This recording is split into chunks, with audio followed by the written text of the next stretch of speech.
তেজপুৰৰ চিত্ৰলেখা উদ্যানত প্ৰকৃতিপ্ৰেমী অধ্যাপক সৌৰভ বৰকটকীয়ে মুকলি কৰিলে ৪২ নং কাছ।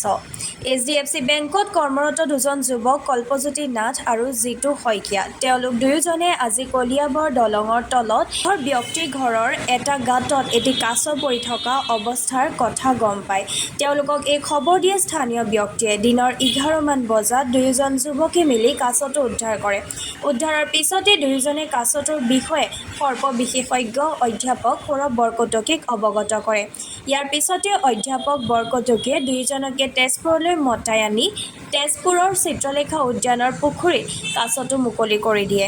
উল্লেখ্য যে ইয়াকে লৈ বৰকটকীয়ে আজি তেজপুৰৰ চিত্ৰলেখা উদ্যানত ৪২ নং কাছটো মুকলি কৰে। সাম্প্ৰতিক সময়ত কাছৰ সংখ্যা ৫০০ৰ পৰা হ্ৰাস পাই ৩০০ মানহে আছেগৈ। ইতিমধ্যে দুষ্কৃতিকাৰীৰ দ্বাৰা বহুসংখ্যক কাছৰ মৃত্যু হৈছে।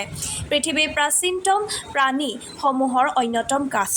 পৃথিৱীৰ পৰা কেইবা প্ৰকাৰৰ জীৱ-জন্তু এতিয়ালৈকে বিলুপ্তি হৈছে। বিলুপ্তিৰ দিশে অগ্ৰসৰ হোৱা জীৱ-জন্তুৰ ভিতৰত এতিয়া কাছৰ নামো আহি পৰিছে। এনে পৰিস্থিতিত যুৱক দুয়োজনে গ্ৰহণ কৰা এই পদক্ষেপ বৰকটকীয়ে শলাগ লয়। আমি দুইজন গৈছিলোঁ। আমি বিশেষকৈ আমি যিহেতু বেংকৰ লগত জড়িত, গতিকে বেংকৰ সংক্ৰান্তত আমি গৈছিলোঁ। গ্ৰাহক এজনৰ ঘৰত সেই হয়তো বাঢ়নি পানীয়ে উটুৱাই লৈ নিছিলে কাছটো, য'ত তেওঁ এটা ঠেক আৱৰ্জনীৰ ভিতৰত তেওঁ সোমাই পৰিল কাছ। তো সোমাই পৰাৰ ভিতৰত ওলাব নোৱাৰিলে। তেনেকুৱাত আমাক খবৰ দিলে, আমি যিহেতু যাওঁৱেই সেই ঘৰলৈ। তাৰপিছত ঠিক সেইদৰে আমি কাছটো উদ্ধাৰ কৰি আনি আমি দাদাক ফোন কৰিলোঁ আৰু দাদাৰ লগত যোগাযোগ কৰি কাছটো আজি আমি সুৰক্ষিত স্থানত এৰি দিলোঁ। অৰ্থাৎ আমাৰ তেজপুৰৰ আমাৰ সাংস্কৃতিক নগৰী তেজপুৰৰ অঞ্চলত অৱস্থিত আমাৰ যি চিত্ৰলেখা উদ্যান অৰ্থাৎ কলপাৰ্ক, তাৰে আমাৰ যিটো বৃহৎ পুখুৰী আছে, ইয়াতে সংৰক্ষিত হৈ থাকিব বুলি আমাৰ আশা, আৰু সেইবাবে ইয়াতে এৰি দিলোঁ।